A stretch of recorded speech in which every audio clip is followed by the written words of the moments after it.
You walk through a narrow, cobbled street in the heart of 14th century London. The air is thick with smoke, the scent of ale, and the quiet churn of domestic life. Chickens dart across doorsteps, and women lean out from wooden frames, gossiping in hushed tones behind their linen veils. Among the bustle, one detail stands out like an awkward joke stitched in wool. The exaggerated bulge at the centre of a man's trousers, the codpiece. Today, it might draw uncomfortable laughter, and it was considered a proud and potent symbol of masculinity. But the codpiece was not merely for show, it was born out of practicality, stitched by necessity, and only later did it evolve into one of the most overtly suggestive symbols of medieval flirtation. Let's begin not with romance, but with disease. In the early 1300s, men wore long tunics and hose, tight-fitting leggings that covered each leg separately, tied to a belt or doublet. But in the wake of the Black Death and widespread outbreaks of syphilis, these tunics grew shorter. Men's legs, once modestly hidden, were now more on display, and the gap between the separate hoses became a visual and practical problem. Enter the codpiece.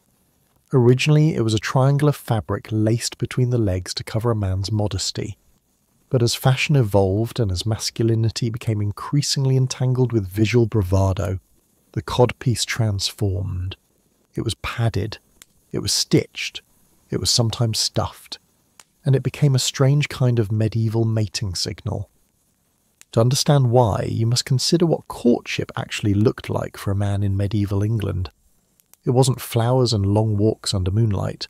For the average man, dating as we know it didn't exist.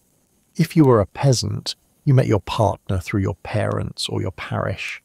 If you were a nobleman, you were introduced through family alliances. Courtship then was mostly transactional, but still, the human urge to attract found its way into the crevices of clothing, language, and gesture. Men began to decorate their codpieces with jewels. Some even used them to store small items like coins or herbs. Others more boldly embroidered them with flirtatious phrases. A well-dressed man with a fashionable codpiece may as well have been wearing a flashing sign. Available, fertile, well-funded. Whether women found this attractive is debatable, but it sent a message, and in a world where women had little legal control over who they married, subtle signals mattered. What makes this detail fascinating is how the codpiece became a nexus of medicine, masculinity, and mating. Doctors began to view the genitals as a source of vital energy. Medical texts from the era recommended warming the privy parts for better health and virility. Some even advised placing medicinal herbs inside the codpiece to treat ailments. This mix of belief, function, and flair transformed the codpiece from mere clothing to a strange form of bodily communication. But not everyone could afford silk-lined hose or tailor-made codpieces. For the labourer, love was stitched into coarser cloth. Courtship was tied to the seasons, to labour contracts, to proximity. You might meet your match while herding sheep, brewing ale, or exchanging grain in the village market. And in such environments, flirtation relied less on fashion and more on ritual. There were traditional tokens, gloves, garlands, and rings. A man might give a woman a small woven wreath, usually made of herbs or local flowers, as a sign of interest. In return, she might sew his initials into the hem of his sleeve or bake him a small loaf of bread. These weren't grand gestures. They were practical, grounded, and slow, but for many they were the only form of romance they would ever know. Interestingly, the line between courtship and coercion was often dangerously thin. Women had limited rights, and most marriages were arranged, either by family or by sheer economic necessity. Love matches did occur, but they were rare, especially among the working class. Marriage meant survival, a way to secure land, heirs, and stability. And yet, even in this harsh reality, people longed. One widow's letter from 1372 reveals a quiet ache. Though my hands are tired from spinning and my back aches with the firewood, it is your face that returns to me in the silence. In such lines, hidden away in footnotes and archives, the softer sides of medieval courtship emerge, brief, private, and utterly human. For the nobility, courtship was even more tightly controlled. Daughters were bartered like land. Suitors had to navigate a complex web of etiquette, gifts, and diplomacy. The wrong gift, too lavish or too plain, could insult a family. The wrong glance might brand a man as dishonourable. But within these rigid frameworks, a strange kind of coded romance existed. Gloves, fans, and even the tilt of a hat could carry meaning. Silent signals passed between tapestries and corridors as lovers sought connection within the walls of duty. Music, too, became a channel for courtship. Troubadours sang of distant love, idealised and unattainable. Their lyrics often portrayed women as objects of adoration and mystery, rarely as partners, and never as equals. Still, these songs shaped the culture of desire. Men courted through song, hoping their words would carry what they could not say. By the late 14th century, the codpiece had reached absurd proportions. Some were shaped like animals, others resembled horns or towers. Satirical poems from the time mocked them mercilessly. In a world where personal hygiene was questionable and life expectancy was short, this overemphasis on a single garment might seem laughable. But in truth it reveals something deeper. The desperate human urge to be seen, to be desired and to be remembered, even through cloth. Perhaps that is the quiet tragedy of medieval courtship. It was rarely about love in the modern sense. It was about survival, social standing, and sometimes spectacle. But beneath the padding, the stitching, and the songs, people still longed to connect. Even when love was a contract, hearts still whispered. And so we return to the codpiece.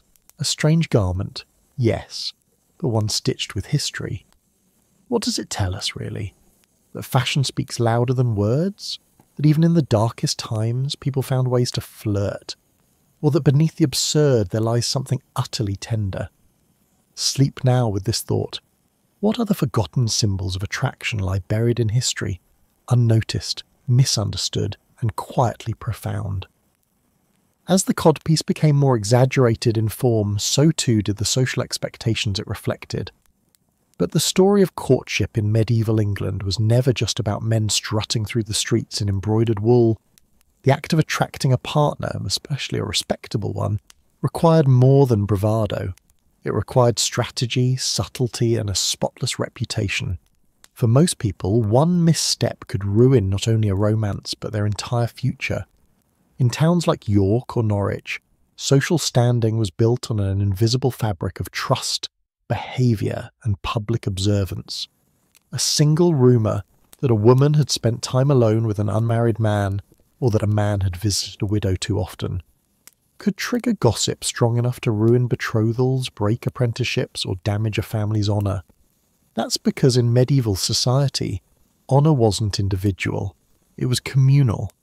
And that meant your love life, or even the perception of one, was everyone's business. Young women especially were watched closely. Chastity was not merely a virtue, but a form of currency. A daughter with an unblemished reputation could be married into a slightly wealthier family. A single accusation, even if false, might condemn her to a nunnery or a life of labour.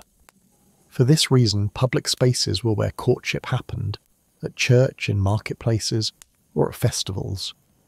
But always under the careful eyes of neighbours and kin. Festivals played a particularly curious role in medieval romance. May Day, for instance, was a moment when the usual social structures softened just enough to allow flirtation and symbolic defiance. Young people would pair off into the woods, supposedly to gather flowers, but many church records from the period show an uptick in illegitimate births exactly 9 months later. It was tolerated to a point. The tension between natural desire and rigid structure never quite resolved. And so reputation had to be managed like a finely tuned instrument. For men, this meant restraint and control. A man too eager, too lecherous, risked being seen as dishonourable. For women, it meant modesty in every movement, from how they walked, to how loudly they laughed, to how they lowered their eyes in the presence of men. It's hard now to imagine such a tightly wound code of conduct, where courtship wasn't just romantic but political. Of course, not everyone played by the rules. Court records from the 1380s in Cambridge reveal a strange case. A young woman named Alice, who repeatedly refused suitors chosen by her family. Instead, she took to exchanging poems with a tanner's apprentice, William, known for his rude jokes and stained hands. Their relationship was deemed scandalous not because of any public indecency, but because they bypassed tradition. The bishop's court summoned them both, not for fornication, but for disrupting the harmony of expected union. No punishment was recorded, but Alice never married. William disappeared from records entirely, and just like that, a love story became a cautionary tale. The church, in its infinite reach, was deeply invested in controlling not only behaviour but intention. A kiss, if considered impure in purpose, could be categorised as sin, and sin, in the church's eyes, was always more likely in the shadows of romance. This is why banns of marriage were read aloud in church for 3 consecutive Sundays, a public declaration of intent designed to root out hidden objections, pre-existing commitments, or questionable motives. Yet love found loopholes. Among peasants and labourers, a form of informal engagement known as hand-fasting existed. It was a promise made by holding hands and exchanging vows, often witnessed, sometimes not. In theory, it was a prelude to church marriage. In practice, many couples considered it binding. This created a grey area. Couples who acted married, lived together, even had children, but were never blessed by the church. For them, marriage was about function, not form. But as time passed, even this loophole began to close. By the 15th century, church and state were increasingly entwined in marital affairs, not because they cared about love, but because inheritance, legitimacy, and property rights depended on clearly defined unions. And so romance slowly became bureaucracy. Now consider how difficult it must have been to express affection in this environment. A nobleman might send a glove or a comb as a symbol of interest. A peasant might offer a carved wooden spoon. But even these gestures could be misinterpreted. Give a gift too soon, and you seem desperate. Too late, and another suitor might intervene. And always, always the eyes of others were watching. This led to the creation of secret languages, not spoken, but sewn. In some towns, young women would embroider coded messages into the edges of their head coverings or undergarments. A single blue thread might mean betrothed. A cluster of thistle motifs could signal interested but cautious. In return, men might inscribe initials or runes into the handles of tools, knowing they'd be seen by the right person and hopefully missed by the wrong ones.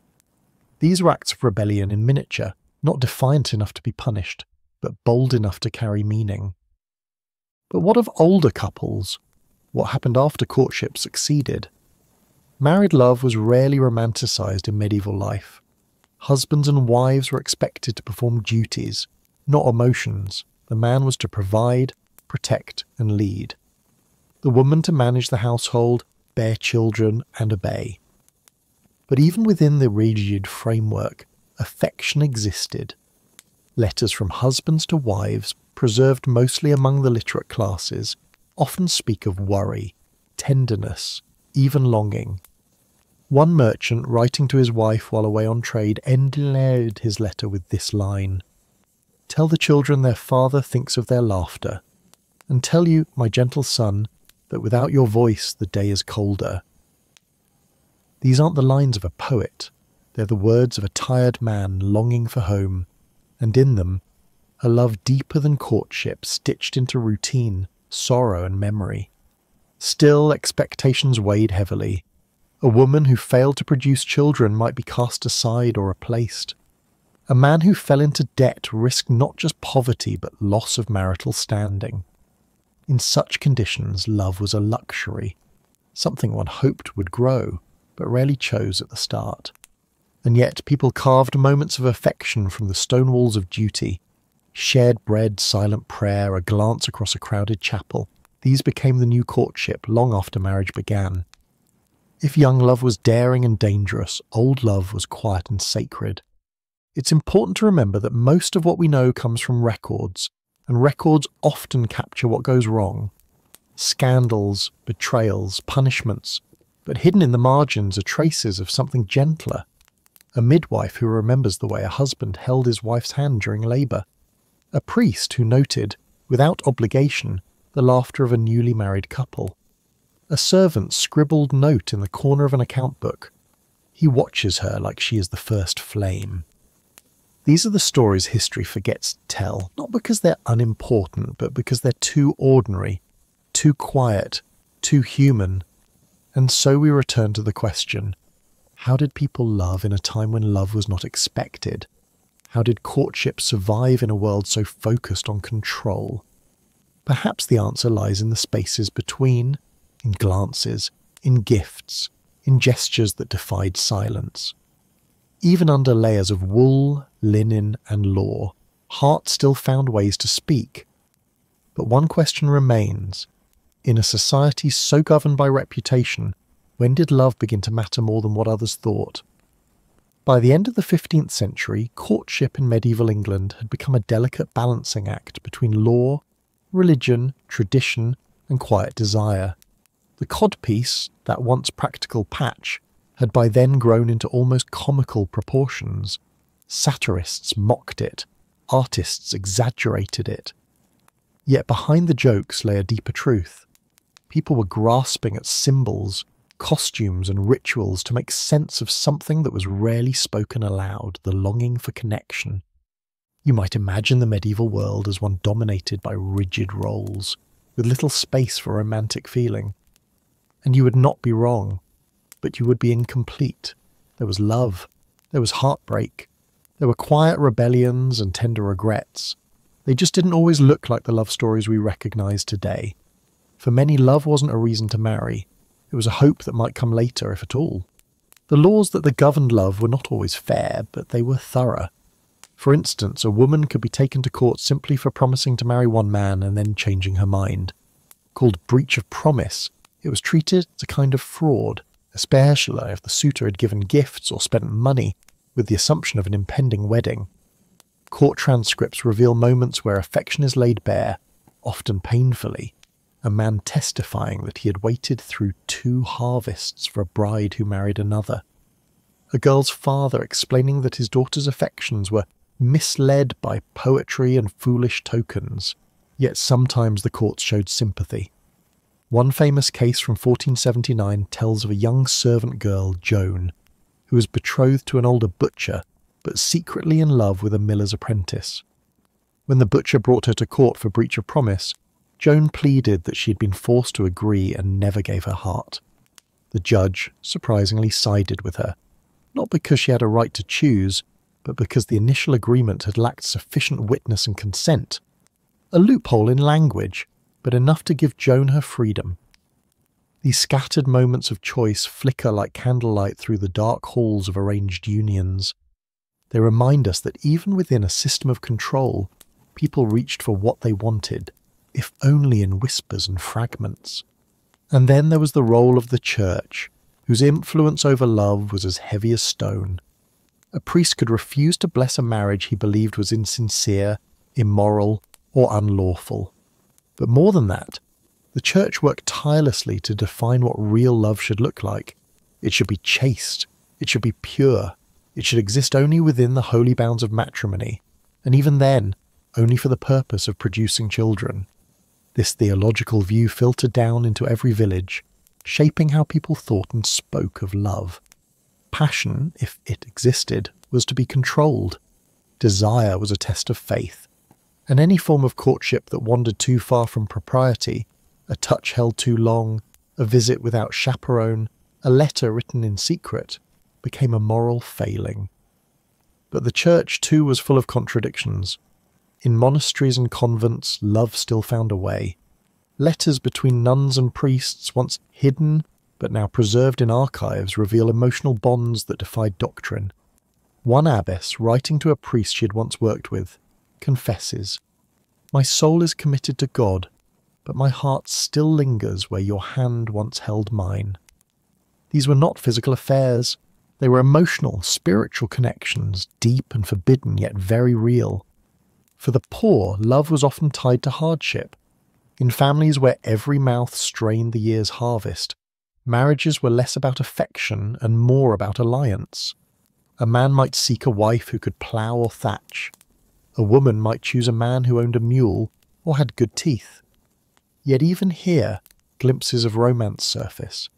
In village records, we find notes of wedding feasts that included laughter, songs, and even dancing.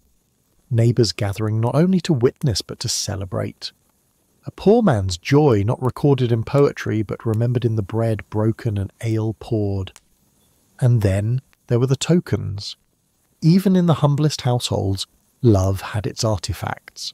A knotted ribbon, a lock of hair tucked into a wooden box, a carved button passed from hand to hand. These were not expensive, but they were priceless. Objects made of time, of memory, of waiting. In a world without photographs or phones, they were how you remembered someone's touch or smell or voice. Such objects often survived far longer than the relationships themselves. One merchant's inventory from 1492 includes a note beside a broken comb, once given by M to A, never used again. Who are M, and A? What story lies in that simple line? We do not know, but we feel it. The ache, the ending, the quiet resignation. Interestingly, as printing became more common in the late 15th century, new forms of love expression began to circulate. Printed love manuals offered advice, often dubious, on how to woo a partner, how to dress, how to write letters, and most were targeted at the literate elite, but their ideas trickled downward, reshaping how courtship was imagined. Love, once local and whispered, now had a language that could be copied and shared. Still tradition held strong. In villages across England, many clung to old customs, leap day proposals where women could ask men to marry, bride ale gatherings, where friends drank to the health of a newly engaged couple. Love divinations using apple peels, candle flames, or ink blots, superstitions that offered comfort in a world ruled by uncertainty. As the medieval period gave way to the early modern era, courtship began to shift. The Renaissance brought new ideas about individuality, emotion, and human potential. Poetry blossomed, plays explored the messiness of love, but the roots of it, the slow, difficult, beautiful roots, remained the same.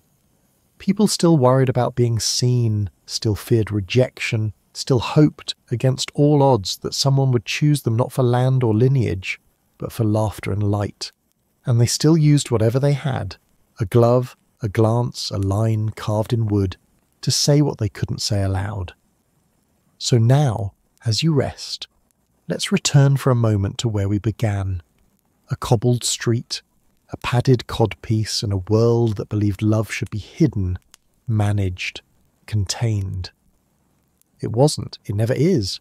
Love seeped out anyway, in the margins of court records, in the songs of travelling bards, in the embroidery on the inside of sleeves. It lived in defiance of rules, it survived reputation, it endured despite obligation. And that, perhaps, is the quiet miracle of medieval courtship. Not that it was romantic, but that it existed at all, stubborn, small, and endlessly human. So sleep now with this final thought.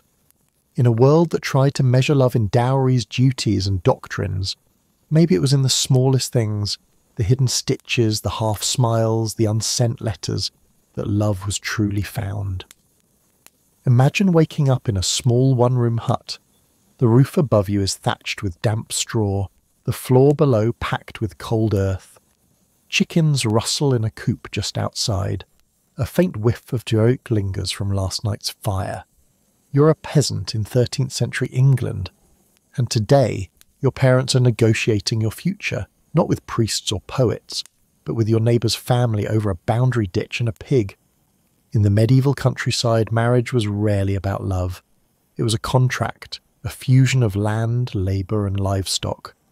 For peasants whose daily lives were governed by the rhythm of seasons and the permission of landlords, romance played second fiddle to survival. The person you married was less a soulmate and more a solution, to help till more soil, spin more wool, or bring two struggling households together under one thatched roof. You didn't swipe left or right. You walked to church, to market, or across fields, and your parents watched who was available. Courtship, as it was called, was not a leisurely affair of poetry and perfume. It was a series of practical conversations. Did the boy's father own his own plough? Could the girl cook, brew, or weave well enough to maintain a household? Did their combined holdings amount to a full hide of land or less? More often than not, the deciding factor was land or the lack of it. Land was the primary currency of the time, and even a quarter acre could mean the difference between eating and starving through winter. So marriages were arranged to consolidate what little property a family might possess. A marriage might join 2 half-acre holdings into one larger, more manageable strip. Or it might forge peace between neighbours who had spent years arguing over an ill-defined hedge. This wasn't just tolerated, it was accepted. Village elders, manorial courts, and even church officials encouraged such unions. And while the church was quick to demand marriage as a sacred vow, it usually turned a blind eye to the transactional nature of peasant unions, so long as the couple eventually showed up at the altar. In some cases, a verbal agreement was enough to bind a couple. If 2 people exchanged vows before witnesses and then consummated the union, they were considered married in the eyes of both community and church. This system, known as sponsalia per verba de praesenti, bypassed the need for elaborate ceremonies. It allowed peasants, often without the means to throw a feast or pay a priest, to create legally binding unions with nothing more than a few words and a quiet night. But this informality came with risk. Take the case of John and Alice, both peasants living outside York in the mid-14th century. According to the surviving manorial records, John promised to marry Alice and spent the better part of a year frequenting her father's alehouse and dining at her hearth. When harvest came, John disappeared, only to be found courting another woman in a neighbouring village. Alice's father took him to court, claiming the young man had spoiled the girl's prospects and broken a sacred contract. The court ruled in Alice's favour, demanding John pay compensation for her lost dowry, even though no formal marriage had occurred. The case mattered not just because of the emotional betrayal, but because a dowry had been discussed, and her social reputation, already fragile in peasant life, had been damaged. The dowry, of course, was central to all of this. Contrary to modern assumptions, it wasn't just noble families who exchanged dowries. Even among the poorest villagers, some form of property, a goat, a set of cooking pots, a strip of land, was usually offered as part of the marriage arrangement. The girl's family would provide goods or animals to help the new couple begin their life. In return, the husband was expected to offer protection, provision, and the promise of legal stability. Sometimes it was the groom who paid a bride price, especially if the bride's family was of slightly higher status. Other times, both families exchanged gifts. But make no mistake, these were not romantic gestures, they were security deposits, binding 2 houses into mutual obligation. And still, despite all of this, people tried to fall in love. There are occasional references in folk songs and court records to stolen meetings, young men and women slipping away during harvest festivals or May Day dances. The church frowned on these gatherings, but often tolerated them, provided no one ended up pregnant or eloped without permission. Love, in this sense, existed within limits, a flicker of feeling in the cracks between duty and drought. What made matters more complex was the role of the manor. Most peasants were serfs, legally bound to the land they worked. They could not marry outside the manor without permission from their lord. In many cases, they had to pay for the right to marry, even if their chosen partner was from the next village over. This payment, called mache, was often seen as compensation to the lord for the loss of labour if a daughter left the estate. This meant that a father had to calculate, was his daughter's marriage worth the price of losing a helping hand in the field? And for lords, marriages were opportunities to shuffle labour, secure fealty, and reinforce hierarchies. Still, the couple had their own quiet traditions. In some villages, it was customary for the bride and groom to walk the fields together before marriage, a symbolic gesture of joining their labours. Others exchanged tokens, a small bag of salt, a hand-woven ribbon, or a wooden spoon. each meant to signify what they brought into the union. In one recorded case from Lincolnshire, a groom offered a song instead of a dowry, and the bride's father accepted. The song, according to record, included the line, "She spins better than the west wind and laughs like frost breaking." It may be one of the oldest surviving lines of love poetry from a working-class man, but not all marriages went smoothly. Domestic violence, while underreported, did exist. Women had little legal recourse, especially if the violence did not result in visible injury. Manorial courts rarely intervened unless the peace of the village was disturbed. Divorce was nearly impossible. Annulment was only granted under exceptional conditions such as impotence, consanguinity, being too closely related, or coercion. Despite this, some women found ways to escape abusive marriages. A handful fled to towns where anonymity offered protection. Others appealed to the church for sanctuary or turned to convents. One woman in 1387 is recorded as having run barefoot to York Minster, seeking protection from her husband's wrath. She remained within the church walls for 6 months before being granted clerical intervention. As harsh as life was, companionship did exist. Many marriages grew into partnerships of mutual reliance. Couples worked side by side in the fields, shared the burdens of parenting, sickness, and debt. They built homes not just physically, but emotionally. Letters from widows speak of husbands missed not as romantic figures, but as partners who carried the pails and sharpened the blades. There's a kind of dignity in that, love grown from repetition, not passion. In the end, medieval peasant marriage was an act of endurance. It required compromise, negotiation, and constant adjustment. It was forged not by shared taste in poetry, but by shared hunger, shared work, shared cold. And yet the smallest things reveal something tender. A man giving up his turn at the well so his wife could sleep. A woman adding her husband's name to the family's only prayer book. A child named after a lost sibling, binding the couple's grief into something new. So sleep now with this thought. If love could bloom in the mud, in the shadow of lords, in the hush of obligation, then maybe love is not what history says it is. Maybe it is what people choose to make of the life they're given. When two peasants married in medieval England, there was no veil of fantasy, no songs composed for the occasion, no honeyed speeches echoing through candlelit halls. There was the simple agreement, often spoken in front of neighbours or relatives, and the slow, steady work of stitching two lives together. The walls of their world were made of wattle and daub, not poetry. Their promises were not sealed with rings, but with shared tools and the slow planting of spring crops.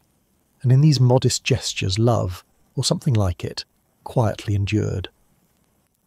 Once the basic arrangements had been made, the dowry settled, the livestock tallied, the boundaries of each family's involvement established, the couple began life not with a honeymoon, but with chores. The new wife often moved into her husband's family home, sharing tight quarters with his parents, siblings, and perhaps even grandparents. Privacy was rare. Expectations were immediate. The woman was expected to wake before dawn, tend to the fire, prepare porridge, and begin spinning, weaving, or tending livestock. The man, depending on the season, went to the fields, the woods, or the village mill. Their worlds, though overlapping, were largely divided by task. And yet these labour rhythms bound them together more surely than any romantic notion ever could. Marriage wasn't a milestone, it was a mechanism for survival. The husband relied on his wife not only for domestic duties, but for economic contributions. She brewed ale, baked bread, spun wool, and traded at the local market, small but vital sources of income. In fact, records from many villages show that married women often had more economic agency than their unmarried counterparts, even if they lacked formal recognition. A good wife could double a household's productivity, and her value, though rarely celebrated, was deeply understood. But marriage was not only about labour, it was about lineage. The production of children was expected, both as labourers and as the next generation to inherit or continue tenancy. Infant mortality was high, and many women endured multiple pregnancies in the hope that at least a few children would survive into adulthood. The emotional toll of this is hard to capture, but glimpses appear in parish records, brief notations of stillbirths, repeated names, given again to the next child, and sudden disappearances of women from the rolls, often dying in childbirth. In these moments, the husband's grief is mostly unrecorded. Medieval documentation was bureaucratic, not emotional. But in one rare case, a farmer in Gloucestershire added a scribbled note beside his seed inventory. "No barley planted, Joan buried." A line so bare yet heavy with weight, the collapse of both season and spirit. These marriages, shaped by practicalities, occasionally grew into quiet affection. Not the sort shouted from rooftops or penned into books, but affection revealed in shared burdens. A husband chopping extra wood so his wife's hands would stay warm while she wove. A wife mending not only his shirt but reinforcing the elbows because she knew he leaned forward while working. When disputes arose, as they often did, they were not handled with legalese or long arguments. Most were settled by family or village elders. A burned meal, an accidental insult, or a question of inheritance could turn into a feud if not handled delicately. And while we might imagine marriage as a sealed bond, it was in truth a constant negotiation, especially in tight communities where every decision could echo for generations. If a husband was absent, perhaps conscripted for military service or caught in a distant harvest, the wife became the de facto head of household. This temporary shift often granted her freedom she would not otherwise enjoy, handling money, making decisions, even negotiating with local officials. Some women thrived in these moments, others struggled, but all adapted, because adaptation was the cornerstone of survival. There were cases of women successfully managing farms alone for years, while their husbands were away. In Norfolk, one widow continued running her husband's grain trade long after his death, earning enough to provide dowries for her 3 daughters, something nearly unheard of among working peasants. She never remarried. Her name was noted in local rolls as Mistress Elsbeth, a term of rare respect for a commoner. Her life was not easy, but she shaped it with quiet authority. This was not the norm, but it wasn't an anomaly either. Across medieval England, strong-willed peasant women navigated a complex world of rules and labour, carving out spaces of influence within the strict expectations of marital life. Their names may not have filled the chronicles of history, but they filled the ledgers of survival. And for the men, many of whom faced dangerous work, seasonal hunger and uncertain lifespans, the marriage bond could be both a comfort and a burden. In some cases, men left home not out of wanderlust but despair, unable to provide. In one case from Somerset, a man simply disappeared after a failed harvest. His wife continued living in their hut, raising their children, marking each year's Saint's Day with a candle in his name. No court ever ruled him dead, no record ever confirmed his fate, but his absence remained, a ghost in the rhythms of daily toil. Some marriages ended not in tragedy but in subtle transformations. A couple who started as strangers through arrangement might grow into reluctant partners, then into something gentler, companions. No grand declarations, no sweeping acts of devotion, but a shared glance during market days, or a hand resting quietly on the shoulder during a funeral procession. These gestures, too small to be recorded, too ordinary to be exalted, were the true markers of medieval peasant love, and they mattered. We see them in oral traditions, in songs passed from grandmother to granddaughter, in worn cooking pots etched with initials, in cradles carved not just for children but for hope. And occasionally we find them in the margins of books or on the backs of legal documents, doodles, initials entwined, a tiny heart scratched into parchment not meant to hold such things. Even in their sleep, peasants shared burdens.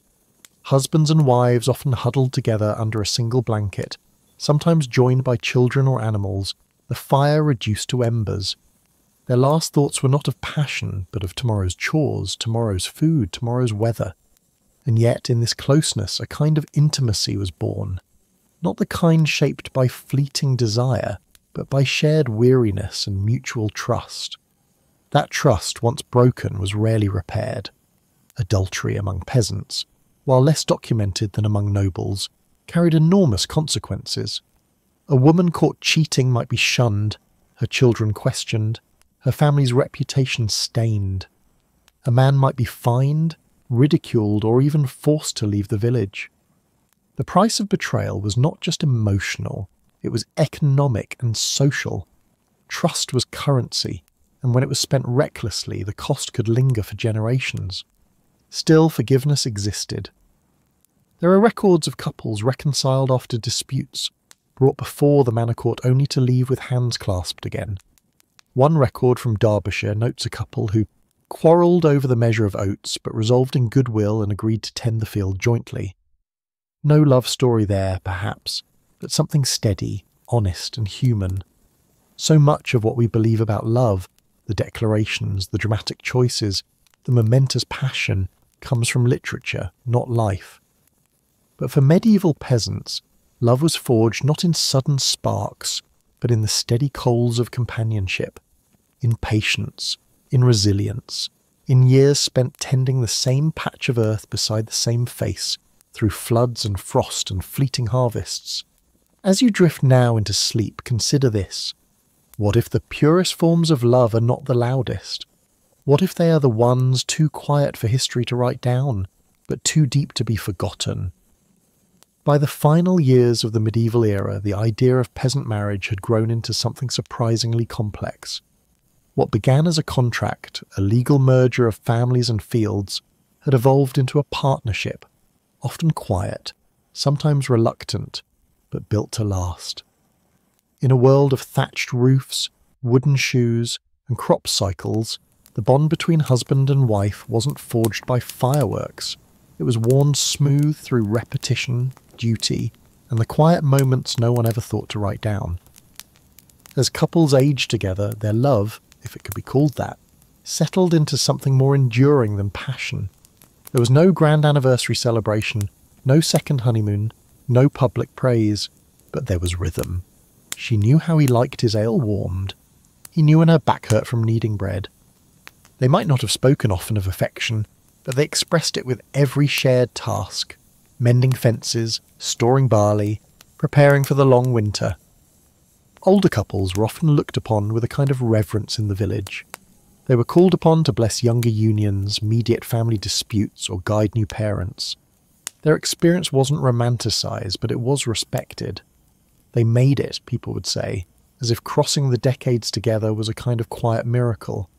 And in many ways it was. Their children became both legacy and labour. Sons often remained on the land working under their father until marriage took them to another household. Daughters, when married off, were given what little the parents could afford, often a spinning wheel, a cow, or a wool blanket. These parting gifts were practical but carried deep emotion. In a mother's stitchwork or a father's polished wood, there lay years of unspoken love. Widowhood, when it came, was a strange transformation.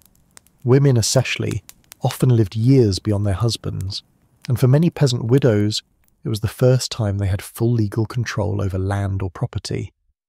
Though mourning customs were observed, and black veils worn when possible, some widows quietly enjoyed their newfound freedom. A few never remarried, preferring solitude and self-direction over another arranged partnership. One record from Kent tells of a widow named Maud, who after her husband's death continued to manage their small plot of land, selling honey and herbs from a stall beside the road. Her neighbours described her as quiet but knowing. She paid her taxes, helped deliver 2 grandchildren, and died at age 64, an impressive span for the era. Her grave, marked by a simple wooden cross, read, "She kept the hearth and grew the thyme." Maud's story, like countless others, is not one of sweeping emotion or dramatic turns, but it is one of perseverance, subtle grace, and the kind of love that weaves itself into every corner of a life, not loudly, but completely. Not all endings were so peaceful. Some marriages ended abruptly due to plague, war, or famine. One year might bring joy, a new child, a good harvest, a new roof. The next might bring ruin, and through it all, couples held together or didn't, based on what they could endure. Love, if it existed, was less of a spark and more of a binding rope, frayed at times, but rarely broken. In cases where both husband and wife passed in close succession, as often happened during plague years, village accounts would sometimes note them together, as if marriage extended even into the afterlife. John the Miller and Margaret, his good wife, both gone to God this Michaelmas, reads one such note from a 14th century ledger. No poems, no sermons, just a shared departure. Despite all this, glimmers of affection peek through even the driest records. A man repairing his wife's shoes himself instead of paying a cobbler. A woman hiding away a portion of cheese to surprise her husband after a long day. Children named not after saints or ancestors, but after each other. Even the choice of burial location, side by side, will, when possible, hinted at a bond that time had deepened. The medieval world left little space for idealised romance, but that did not mean it was loveless. Rather, its love was expressed in a language of necessity, in holding hands while gathering kindling, in sharing the last piece of bread without a word, in sitting silently as dusk fell and the day's work was done. No grand gestures, just enduring presence. And what of those who never married? There were many, some by choice, others by circumstance. Spinsters, a word that originally meant women who spun wool, sometimes remained unmarried due to poverty, lack of dowry, or simple preference. Though often pitied in church records, many led full, skilled lives. Likewise, men who inherited nothing, or those born outside legal marriage, often worked as farmhands or lived in communal homes. Their stories were rarely recorded, but occasionally they appear in court lists, wills, or baptisms as godparents, mentors, or neighbours. These unmarried individuals formed their own networks of care and survival, and occasionally, even without formal marriage, they found companionship. A man and woman might share a home, raise a child, and never enter a church. The community might disapprove, or it might look the other way, depending on behaviour, reputation, and the mood of the priest. In the end, medieval peasant love, in marriage or without, defied easy definitions. It was not tidy, it was not always noble, but it was real, worn into the skin of daily life, carved into the grain of wooden tables, spoken not with words but with hands calloused by toil, and eyes weathered by watching fields change colour year after year. Now, centuries later, we try to piece together their stories from parchments, ink and bones. We strain to hear their voices in the rustle of old tax records and the margins of manorial rolls. But perhaps the truest measure of their love is not in what was written, but in what was lived. So as you drift into sleep tonight, let your mind wander back to that little cottage by the field. Hear the soft creak of a stool, the hiss of a cooking pot, the breath of two people resting after another day of shared labour. No vows spoken, no sonnets recited, just the steady beat of survival, and, somewhere within it, a love stitched tightly into the very fabric of life. In an age when most peasants could barely sign their name and parchment was more precious than grain, the idea of writing a love letter seems almost absurd. Yet nestled in the quiet corners of monastic scriptoria, candle-lit rooms where monks spent their days copying sacred texts, a strange and unexpected story was unfolding. Not of saints or scribes alone, but of hearts trying to speak across silence, with ink as their only voice. In the medieval world, monks, celibate and cloistered, became, quite unintentionally, the secret matchmakers of their time. To understand this quiet revolution, we must begin with the central truth of medieval society. Literacy was rare. By some estimates, less than 10% of the population could read, and even fewer could write. Those who could were mostly clerics, monks, and nobles. And so, when an ordinary person wished to send a message, they turned to someone who lived behind monastery walls. At first, the work was transactional. A travelling merchant might pay a monk a small fee to compose a letter to his wife, informing her of a delayed return. A landowner might request a formal document to settle a dispute or record a debt. But over time, requests grew more personal. A widow might want to express sorrow to a daughter living far away. A A young man preparing to marry a girl from another village might want to impress her with a note of devotion. And so these monks, trained to write Latin homilies and theological debates, found themselves penning the language of love. It wasn't always poetry, sometimes it was simple. "I pray you eat well and keep warm," or "The apples in your orchard remind me of your cheeks in the sun." But it mattered, because in a world where everything was spoken, fleeting, and so easily lost, something written felt sacred. The monks, for their part, were not immune to the emotional weight of these messages. Though bound by vows of chastity and silence, they were still human. Many were former nobles or educated boys sent to the abbey as children. They knew of longing, even if they were not allowed to act on it. Some monks grew fond of their clients, returning again and again to help an illiterate woman send notes to her husband at war, or crafting a marriage proposal with just the right words to impress a sceptical father-in-law. And though many of these letters were dictated, the style and tone often reflected the scribe's voice as much as the sender's. Over time, certain scriptoria became known not only for beautiful handwriting, but for their poetic flair. A monastery in Northumberland, for instance, was reputed in the 14th century as a place where words were shaped sweetly, as if kissed by angels. This may sound fanciful, but its meaning was clear. The monks there had mastered the subtle art of conveying affection through ink, but not everyone approved. Church authorities were cautious about such activities. Writing love letters was not part of the Benedictine rule or any holy order's duties. Some abbots issued quiet warnings. A few monks were reprimanded for spending too much time on frivolous correspondence. But in the end, the service persisted. Not because it was profitable, monks took vows of poverty, but because it met a human need that even the strictest doctrine could not suppress.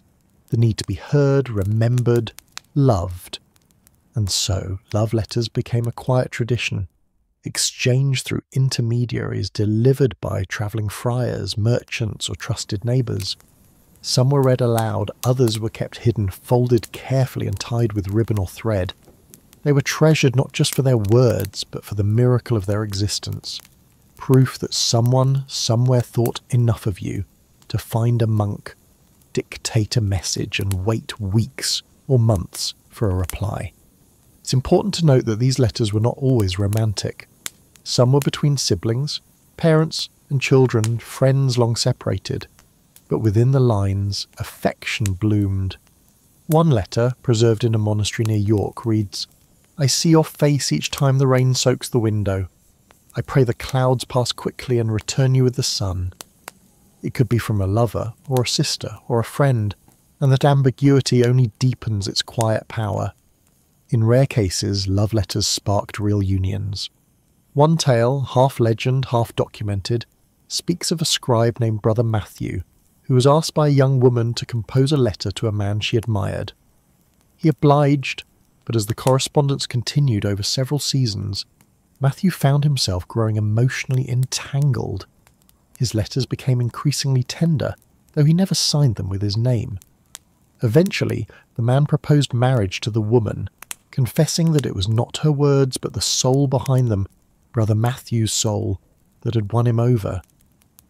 The woman, confused and betrayed, confronted the monk. Heartbroken but bound by his vows, he returned to the cloister.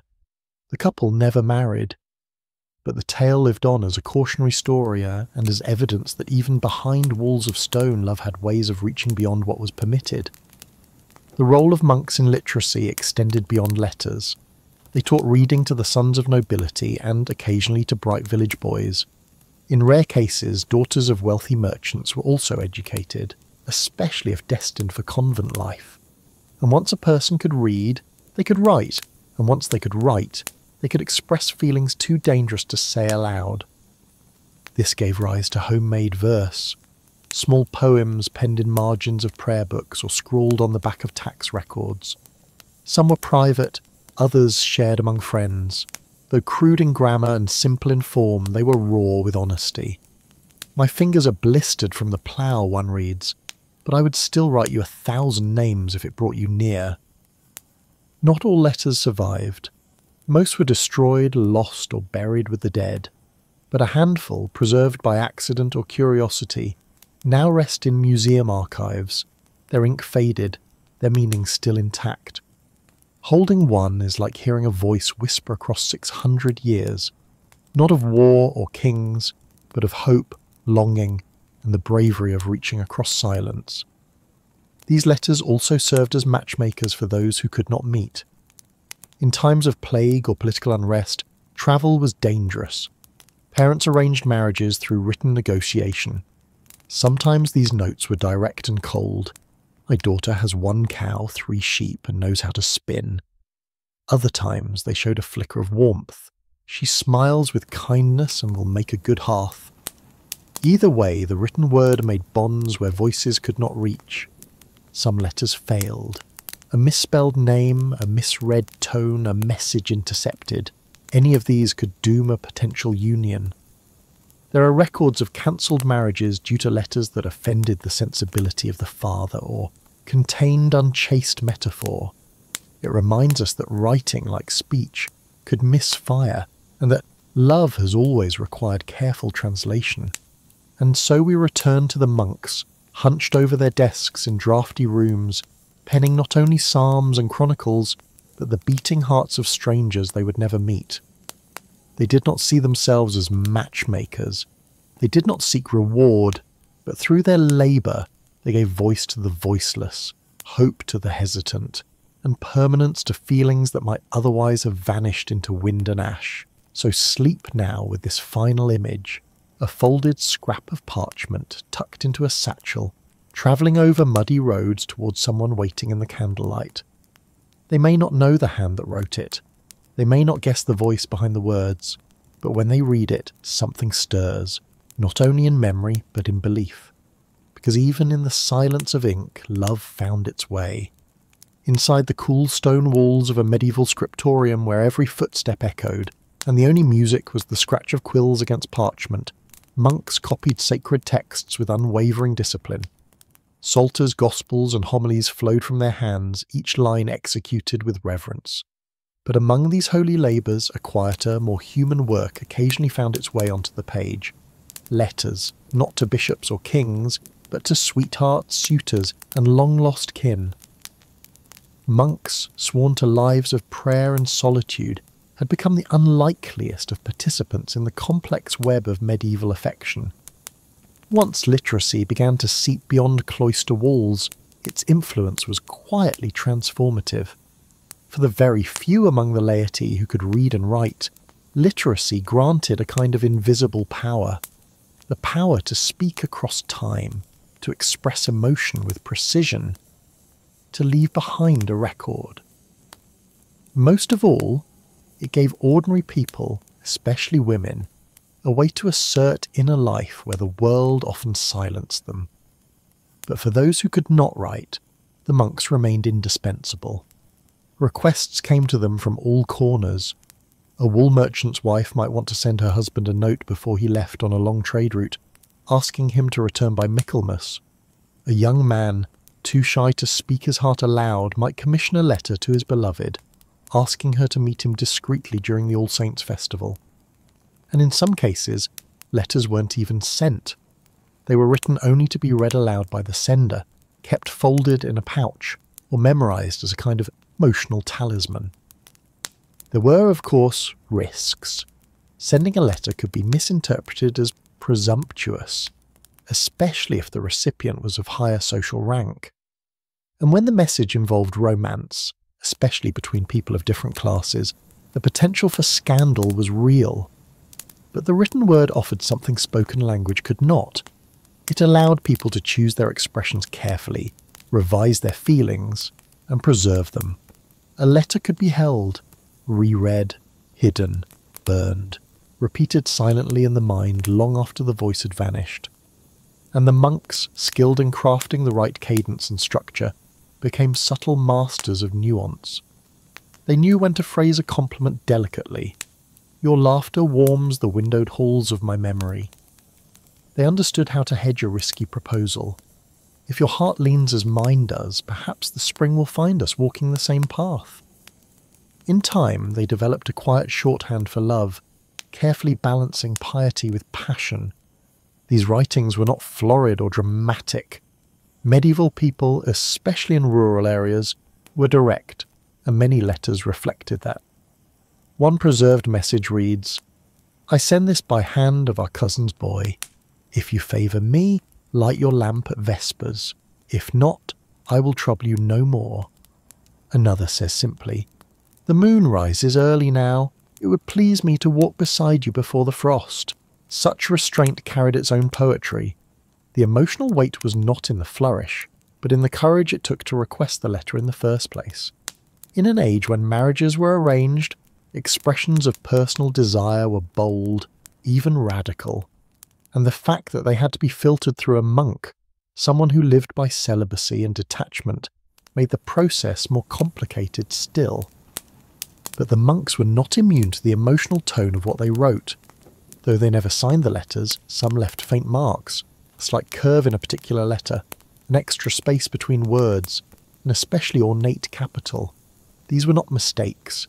They were silent signatures, gestures of understanding. They may have been forbidden from love, but they could still recognize it when they saw it. And perhaps, in crafting the words of others, they imagined what it might feel like to say them for themselves. Over time, some monasteries even kept collections of sample phrases, like a rudimentary guidebook. To write for affection, choose gentle verbs. Speak of the seasons. Avoid too many questions. It wasn't official doctrine, but a craft honed in the shadows of candlelight and ink. There were limits, of course. Some abbots discouraged the practice entirely. Letters that wandered too far into sensuality risked punishment, not for the sender, but for the monk who composed them. And yet the letters persisted. Why? Because people needed to say what couldn't be said aloud. Because love, even arranged love, was made easier with words. And sometimes the letter changed everything. One such story comes from a small priory in Devon, where a monk named Brother Elias wrote repeatedly on behalf of a farmer named Walter. Walter was plain-spoken and unsure of himself, but smitten with a young widow who lived near the market square. Too nervous to approach her directly, Walter asked Elias to compose a modest letter, then another, and then another. Months passed. The woman, Anne, eventually replied, through the same monk. Her response was more articulate than expected. "I have never heard your voice, but your words have found me. I do not know which part of them belongs to you, and which to the one who writes, but I would speak with the man who sent them." It was an invitation, small act of courage. Walter and Anne met. They married that spring. Brother Elias continued to write, though mostly now for others. The story might have ended there, but many years later, a local record notes that Anne donated several loaves of bread to the priory in thanksgiving for words well sent. Stories like this were rare, but not unheard of.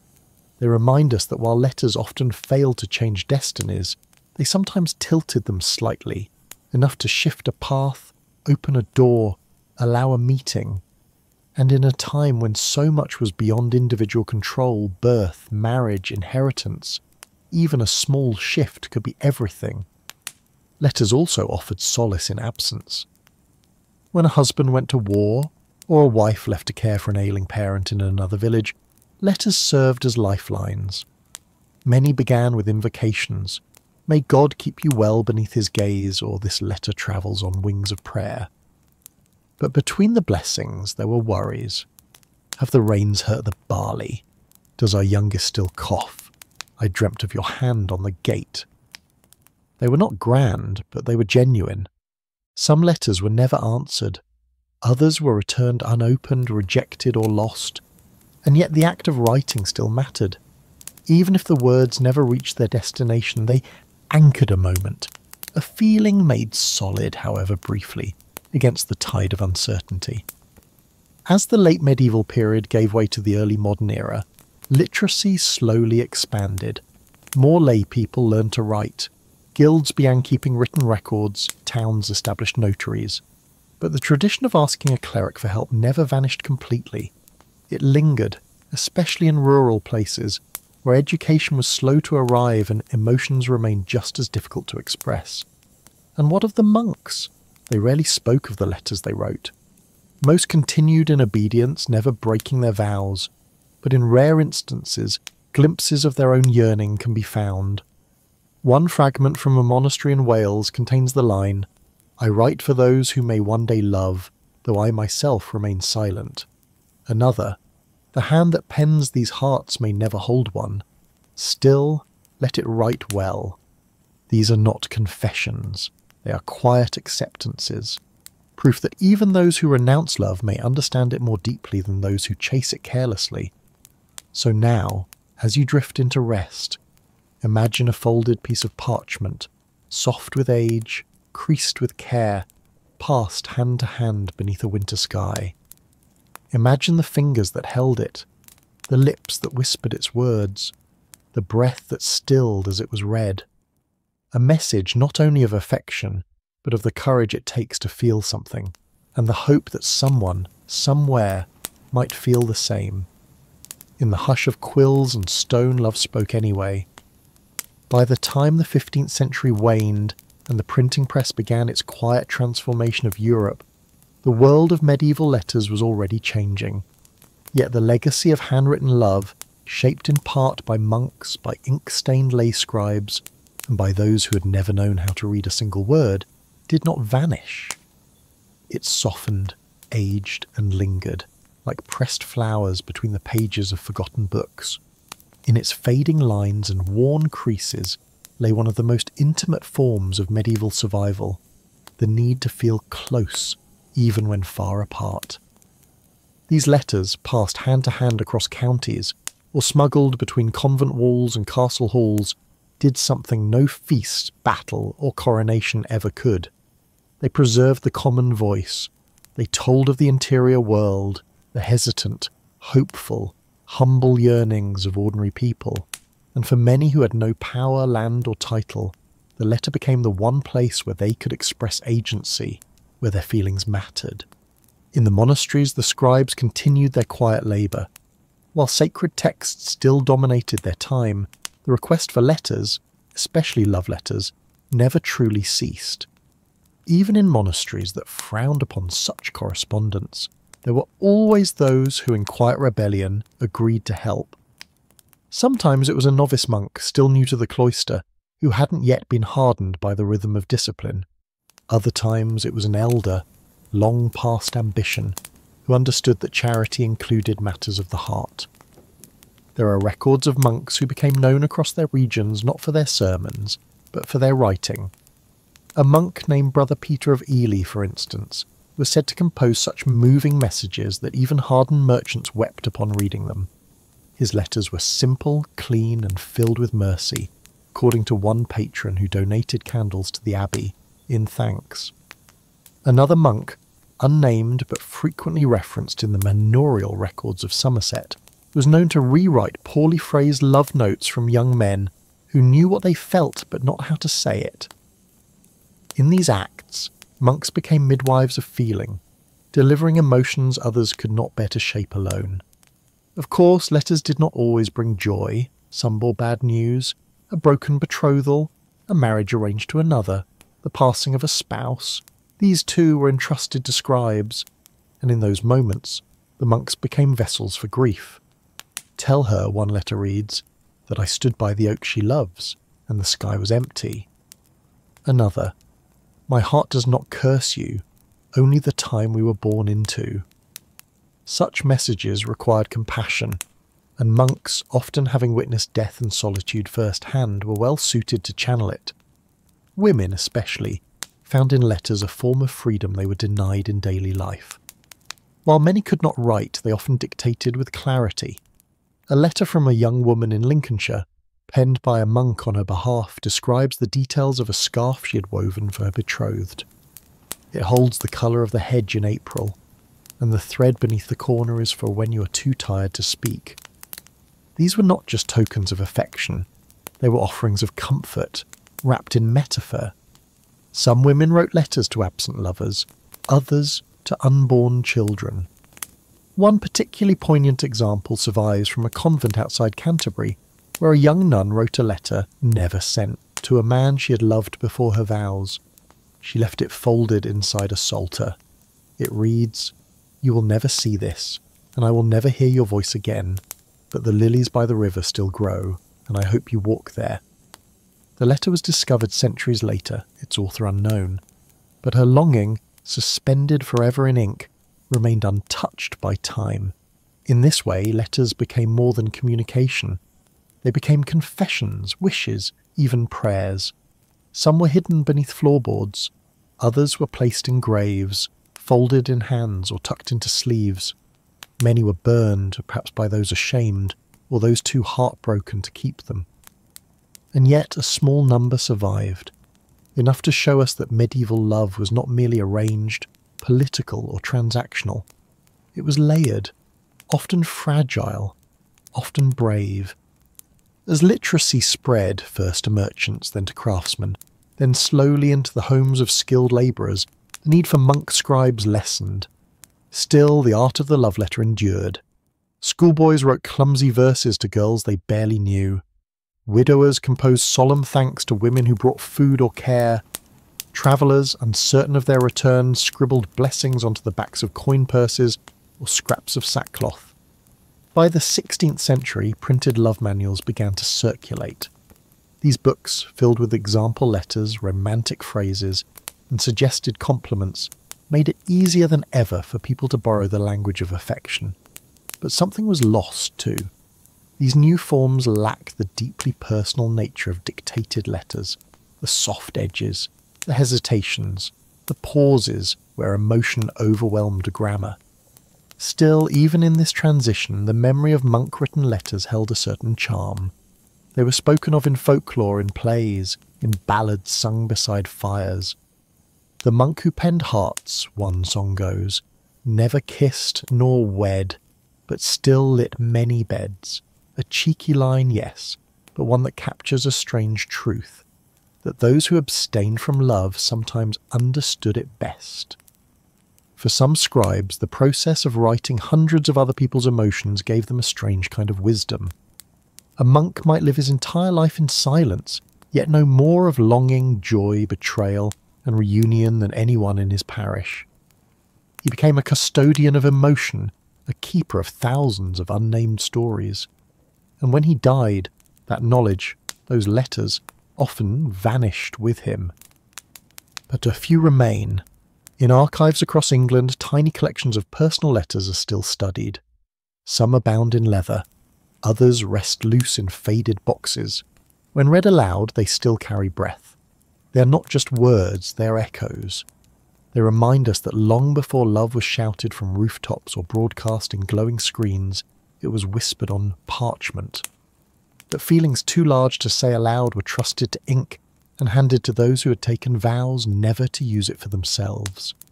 They remind us that love, real, awkward, aching love, existed not in grand gestures, but in the courage to ask someone else to say what you could not. And so, as you close your eyes, imagine a cloister at dusk. The candle's flame flickers. A monk, weathered and calm, dips his quill. Across from him sits a young woman, hands trembling, voice quiet, heart open. She speaks, he writes.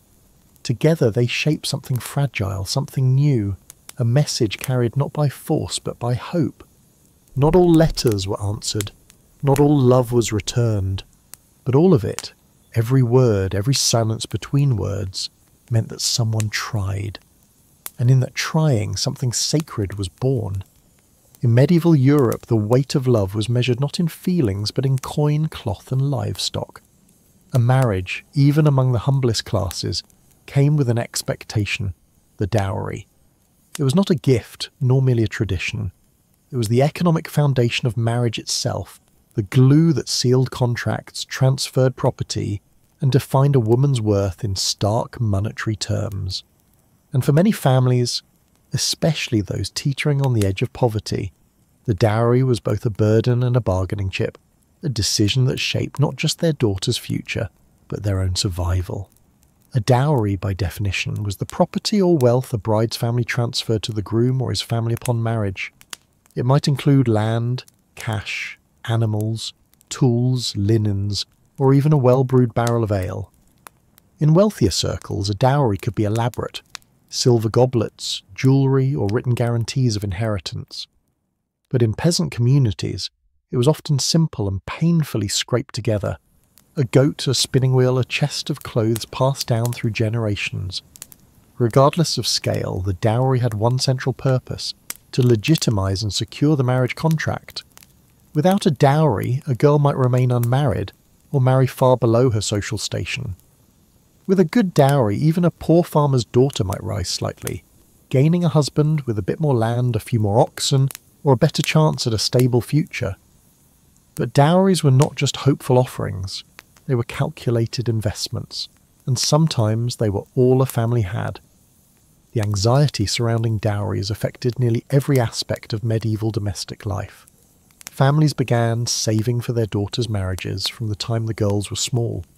Cloth was spun and stored, coins were hidden in jars, animals were raised not for eating, but for trading on a future wedding day.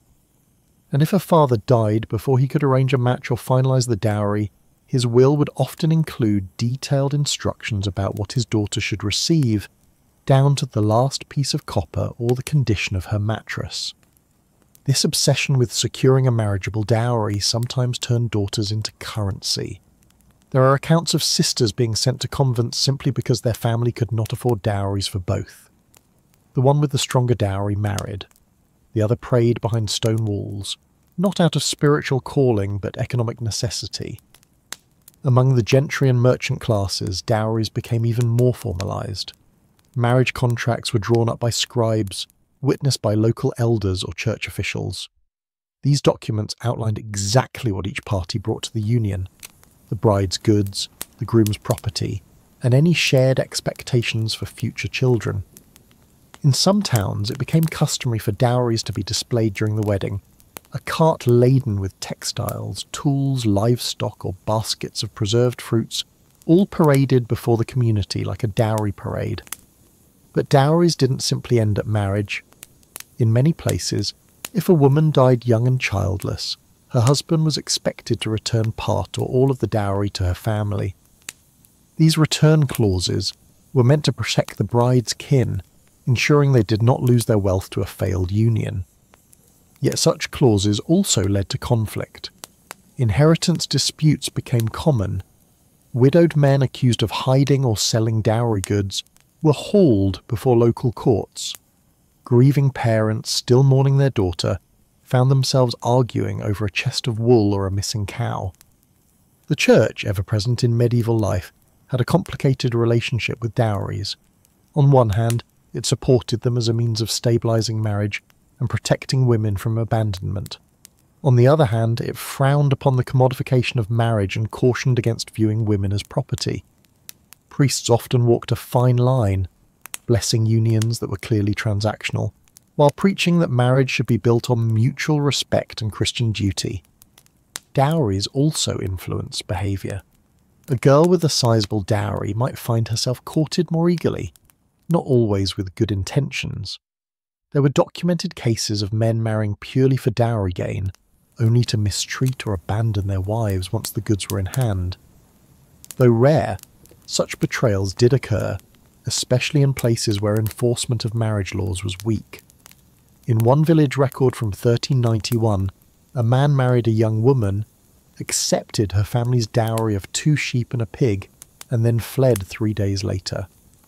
He was eventually captured and punished, but the girl's family never recovered the lost livestock. For women, the dowry was both security and sentence. It gave them value in the marriage market, but it also marked them with expectations. A woman with a generous dowry was expected to manage her new household efficiently, bear children promptly, and maintain the family's honour. If she failed, through illness, infertility or scandal, her dowry could become a source of shame. People whispered, "She brought 10 goats and still no son," or "Her wool was fine, but her manners weren't." The dowry, once a promise, became a measurement of disappointment. Some women managed to reclaim their dowries in old age, particularly widows. In certain customs, a dowry returned to the woman upon her husband's death, giving her a small amount of independence. These women, often past childbearing and no longer of interest for remarriage, lived on their dowry returns, renting land, paying for care, or securing a burial plot. In rare cases, widows used their dowries to start small businesses, brewing ale, trading cloth, or raising livestock, and their names appear in tax rolls as the independent heads of household. Dowries even shaped sibling relationships. In households with multiple daughters, there were often bitter divisions. The eldest might receive the bulk of the dowry, leaving younger sisters with little. Or conversely, a younger daughter might marry well and leave the family with fewer resources for her siblings. Brothers too had a stake. They might be asked to contribute from their own inheritance, and some resisted, seeing their sister's marriage as a drain on the family's fortunes. One letter from a frustrated brother to his father reads, "You have given Anne 2 cows and my promised tools. I am left with only a coat and debt. Is her marriage worth the ruin of your son?" These domestic tensions rarely made it into official history, but they simmered beneath the surface of thousands of medieval households. And yet, despite all the calculation and control, people still tried to love. Even arranged marriages, built upon dowries and contracts, sometimes bloomed into genuine companionship. A husband might come to appreciate his wife's skills, her humour, or her quiet strength.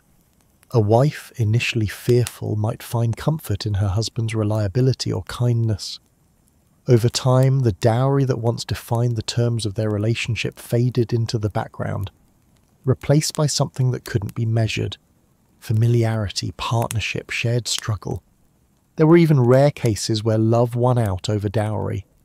In one famous court case from 1457, a man refused to marry the wealthier sister chosen for him, and instead eloped with the younger sibling, who had no dowry at all. His family disowned him. The village priest initially refused to bless the union, but the couple persisted. They lived modestly, farming leased land and raising geese. Years later, the same priest baptized their son and wrote in the parish margin, "He chose love, and though poor, they lacked no joy." So much of medieval life revolved around scarcity, of food, of land, of choice. The dowry was a way to manage risk in a world where risk was constant. But it also revealed the quiet negotiations that families made, the silent hopes invested in daughters, and the small rebellions carried out by those who wanted something more than a transaction. As you sleep tonight, let your thoughts drift to a small stone cottage lit by hearthlight. A father unwraps the linen he has saved for 10 years. A mother places a carved comb into a chest. A daughter, nervous and unsure, touches the woolen tunic she'll wear to her wedding. The dowry is packed. The cart waits outside, but somewhere beneath the weight of it all, under the goats, the grain, the cloth, a question lingers in her heart. Will this be enough? And will he see me, not just what I bring? The sound of negotiation in a medieval village wasn't always the clink of coins or the shuffle of livestock. It was often hushed voices inside a timber-framed house, a father and another man haggling over what a girl was worth. A small flock of chickens, a patch of barley, a loom, a promise of future labour. These were the units used to measure not only property but people, especially daughters. And behind every negotiation was a mix of love, desperation, calculation and resignation. The dowry, while presented as a gift or act of familial generosity, functioned more like a social ledger. A girl's value was assessed and reassessed as she matured. Her ability to spin, to bake, to bear children, all formed part of the arithmetic. Even her behaviour was considered. A quiet, obedient girl might fetch a better match than one with a reputation for stubbornness. One documented marriage contract from 1372 included the note, "She is mild in speech and fruitful in housecraft." The father proudly offered 2 geese and a calf. These negotiations were not cold-hearted. Many parents cared deeply for their daughters and wished to secure them safety and respect. But in a world where resources were painfully limited and alliances could make or break a family's survival, emotion had to be tempered by necessity. The best match wasn't always the kindest boy or the most affectionate union. It was the one that kept the family roof intact through winter. Dowries also served as subtle instruments of social mobility. A slightly larger dowry could allow a peasant girl to marry a tradesman, stepping a little above her birth. Among merchants, the right dowry might mean gaining access to a guild or forging a link with a wealthier partner, but failure to provide a dowry, or a misjudged one, could ruin a family's standing entirely. A girl left unmarried past her prime risked becoming a financial liability, another mouth to feed, another bed to fill. And so, negotiations began early, often before a girl reached adolescence. In some communities, informal promises were made when children were still small. A cow promised here, a patch of land pledged there, arrangements sealed not by contract, but by mutual understanding. These childhood betrothals weren't always binding, but they set expectations. When the time came to formalise the arrangement, those early promises shaped what was deemed fair, and if a better offer appeared later, then began the painful process of backing out, or worse, the quiet shaming of a girl whose match had been passed over. Yet the dowry was never just about what the bride brought. It also protected her. In many legal customs, a portion of the dowry remained in her name. If her husband died, she could reclaim it, though often only after prolonged court battles or pressure from her in-laws. In some rare cases, if the husband mistreated his wife or failed to provide for her, her family could demand the return of the dowry or part of it. These rules were inconsistently enforced and depended greatly on social standing and local custom, but they offered a thin layer of insurance in a world without formal divorce. Some clever women and their families used the dowry to establish better control over their futures. Instead of offering all assets at once, a dowry might be staggered, half at marriage, the rest after the birth of a child, or upon the wife's acceptance into the husband's household. These delayed arrangements allowed some leverage, especially in cases where the groom's reputation was uncertain. It was a gamble, but one that sometimes protected the bride from being cast aside too easily. Still, for every negotiation that ended fairly, there were those that ended in exploitation. Some young women were married off hastily, their dowries hastily gathered in the form of borrowed goods, only to be returned in shame when the husband lost interest or the marriage fell apart. In one tragic account from a village outside Norwich, a bride was returned to her family after just 5 days of marriage. Her dowry, 2 sacks of grain and a set of pots, was sent back damaged. The priest recorded only this: returned without issue or kindness. Dowries didn't only shape who got married, they shaped who didn't. Poor families, unable to provide even the simplest of offerings, often left daughters unmarried. These women remained at home, contributing labour but held in limbo. Some were later married to older widowers or men with poor reputations, simply because the cost was lower. Others entered convents, willingly or not. Still others remained single for life, their status never fully respected in a society that viewed marriage as the proper destiny of all women. And yet even among these unmatched women, some carved lives of quiet autonomy. A handful became midwives, herbalists, or caretakers. In towns they might earn enough to live independently, even acquiring a few possessions of their own. Though looked down upon by many, they occasionally appear in tax rolls and legal records as femme sole, a legal status allowing them to make contracts, own land, and be recognised in court. These exceptions, though rare, show that even outside the dowry system, women could find ways to shape their fate. The implications of dowries extended even into widowhood. A widow who had brought a substantial dowry often held more authority within her household, especially if she had surviving sons. She might be allowed to manage her late husband's affairs, arrange matches for younger relatives, or even act as a mediator in local disputes.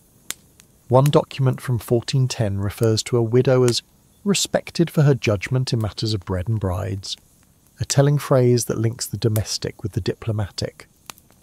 Among the wealthy, dowries became part of dynastic strategy. Entire estates were pledged in exchange for favourable unions. Marriages were brokered not by affection, but by geography and ambition. A daughter might be sent hundreds of miles away, her dowry accompanying her in wagons, her voice absent from every decision.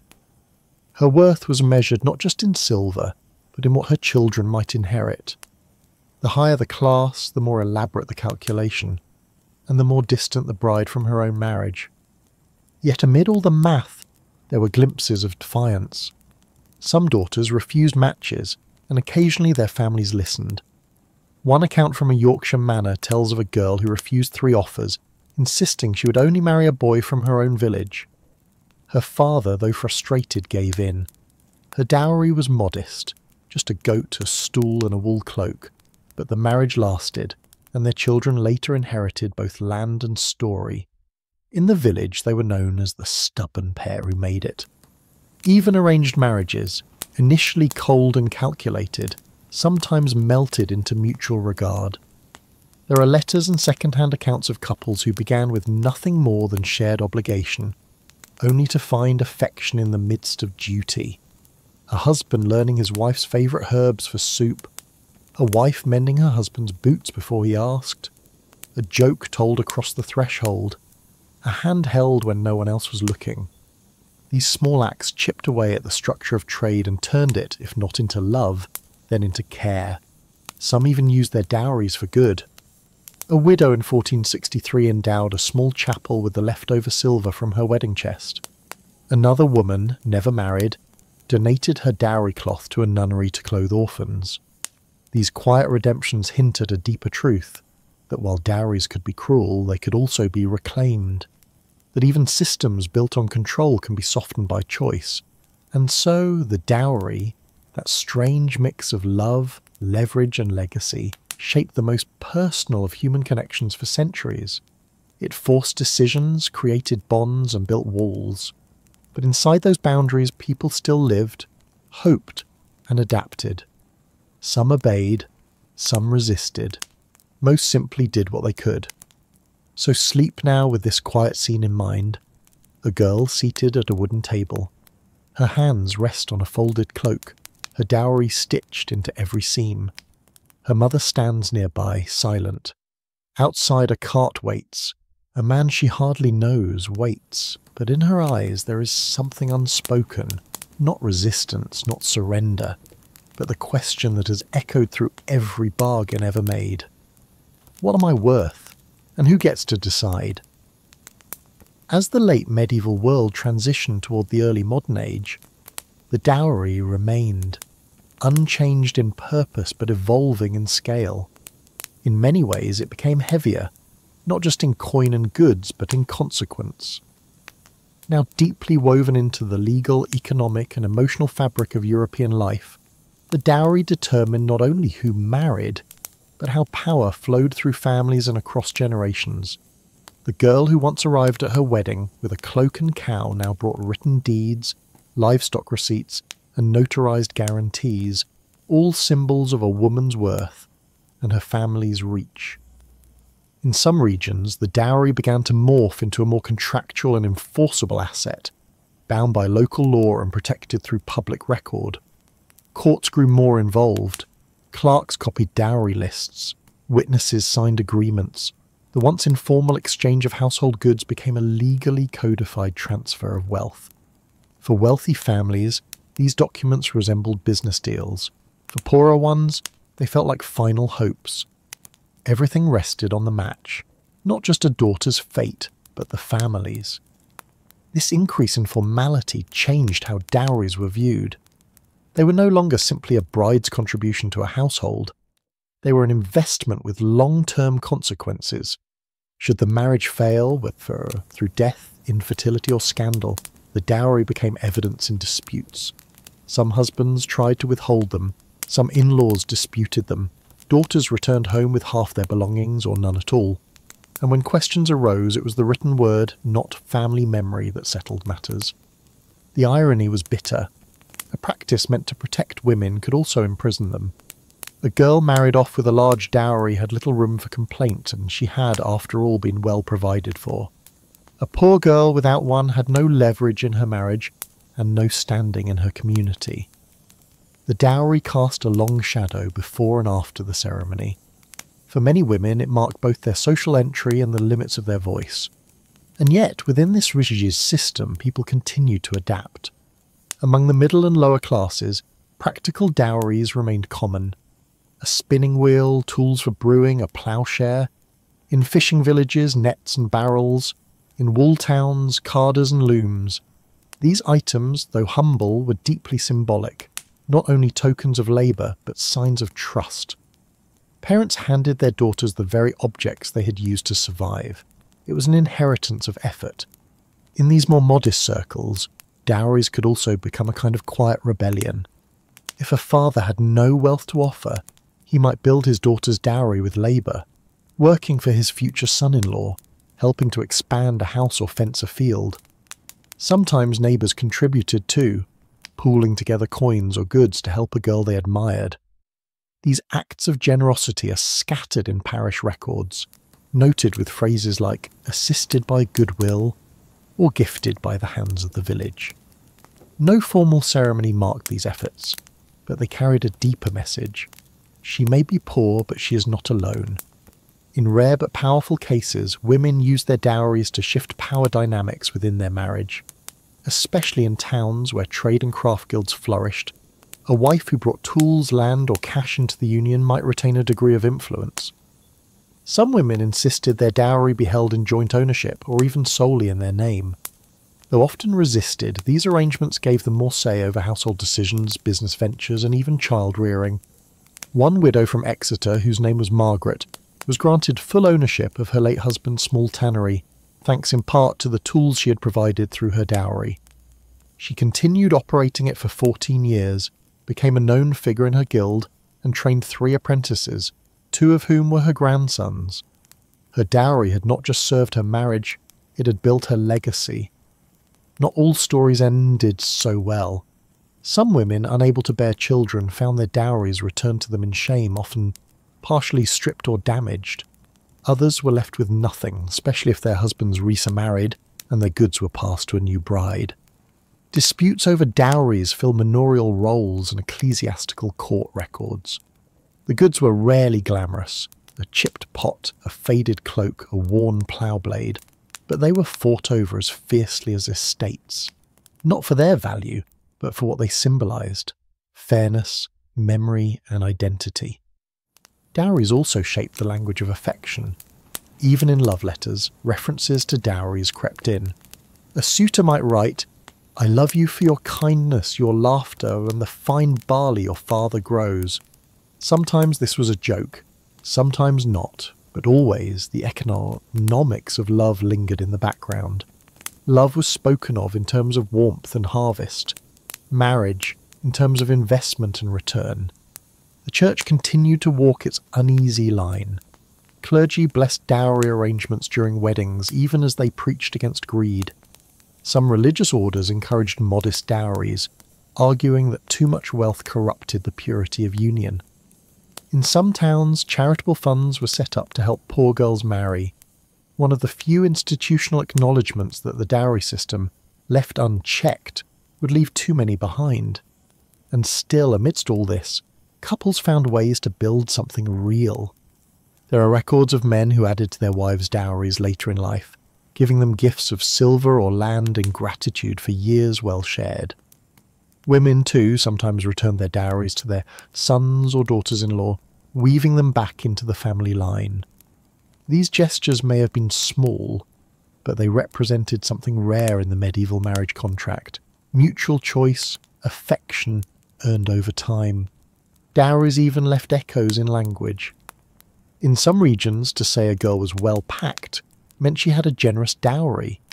A bare-handed bride was one with nothing to bring. In ballads and tales, dowries became metaphors for destiny. A girl with no dowry might be swept away by a kind shepherd. A wealthy dowried lady might fall in love with a poor knight, and together they'd reject their family's wealth. Fiction, yes, but dreams made in resistance to a system that often decided lives before they were lived. As the early modern period dawned and economic structures began to shift, the dowry's grip started to loosen. Slowly, city laws were introduced to protect women's marital property. Wills began to reflect more equality in inheritance. Women's voices began appearing more frequently in legal disputes and business records. But the dowry system left a lasting legacy, shaping marriage expectations well into the 18th century and beyond, and perhaps more subtly, it shaped how generations thought about women's value.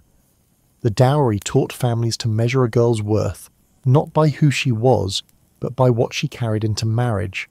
It taught girls to associate love with negotiation and partnership with payment.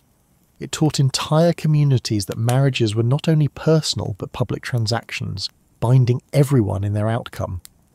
And while many women found joy, partnership and dignity within these constraints, many others lived entire lives under the weight of a contract they did not write. So now, as you lay still, consider one final image. A woman, aged and soft-voiced, sits near her hearth. Her hands are folded over a worn shawl, the same one her mother gave her as part of her dowry long ago. Her husband's gone, her children grown, the house is quiet, but in the chest beneath her bed she still keeps the list, the original tally of her wedding goods, 1 stool, 2 sacks of barley, 4 hens and a pan. She never looks at it now, but she never throws it away. Because in those lines she sees not just what she brought, but who she was, what she gave, and what the world once required of her to be called a wife. In the gilded halls of medieval castles, where torches flickered against stone walls and tapestries whispered of past glories, love was not a fairy tale, it was a trap, a transaction, and a tightly guarded game. Courting royalty was never a matter of fluttering hearts and stolen kisses. It was a political ballet, a spectacle laced with surveillance, strategy and social risk. Beneath the silk gowns and polished armour were nerves of steel, and behind every seemingly innocent glance was the weight of dynastic ambition and family reputation. Unlike the common folk who worried about goats and grain, nobles measured courtship in land and alliances. A single marriage could unite rival houses, end a border war, or secure access to a valuable trade route. In many cases, kings and queens didn't marry the person they loved, if they ever even met them before the ceremony. Instead, matches were negotiated by diplomats, sealed by bloodlines, and justified by heraldry. The bride and groom were often pawns, their bodies and names exchanged to stabilise kingdoms. But courtship still existed, even if it was conducted through layers of protocol and pretense. A prince might admire a foreign princess's portrait sent by courier. A lady-in-waiting might fall for the voice of a visiting nobleman reciting poetry in the courtyard. These interactions, though brief and heavily chaperoned, could spark real feelings, though they were almost always complicated by politics. If a royal showed affection for the wrong person, gossip could ignite scandal, and scandal could cost someone their title, or worse. Courting within a royal household was especially dangerous. Nobles lived together in tight proximity. Pages, squires, handmaids, tutors, all young, ambitious, and often attractive, filled the great halls. Opportunities for flirtation abounded, but so did the risk of exposure. Letters had to be burned, gifts concealed, and meetings arranged in gardens or chapel corners. And if an affair was discovered, it wasn't just reputations at stake. It could lead to exile, imprisonment, or even death. Royal daughters were watched with particular intensity. A princess was not merely a child of the crown, she was a diplomatic asset. Her virginity was both literal and symbolic, proof of her family's honour, a guarantee of untainted lineage. Her daily life was governed by strict codes. No unsupervised visitors, no correspondence without approval, no jewellery given without documentation. Even her gowns were inspected to ensure no hidden pockets or secret embroidery carried love notes. Still, romance bloomed in the unlikeliest ways.